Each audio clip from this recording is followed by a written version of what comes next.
কেউ একজন কানে ফিস ফিস করে ওকে বলছে, রাহুল, আমার কাহিনীটা জানো? তোমাকে যে জানতেই হবে। আমি অপেক্ষা করছি, জানো? রাহুল সঙ্গে সঙ্গে পেছনে ফিরে তাকালো, তবে সেখানে কেউ নেই।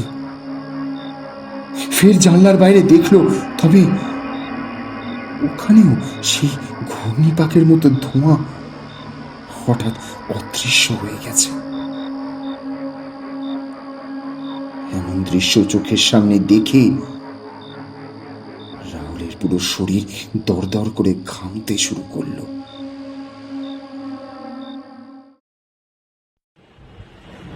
তা গল্পটা কিরম লাগলো আপনাদের? এখনো আপনি যদি না শুনে থাকেন তাহলে গিয়ে শুনে ফেলুন। আর এই গল্পটিরই দ্বিতীয় এবং অন্তিম পর্ব আসতে চলেছে এই শনিবার ঠিক রাত 8:30টায়। কেউ শুনতে ভুলবেন না কিন্তু। পাশে থাকুন, সাপোর্ট করুন।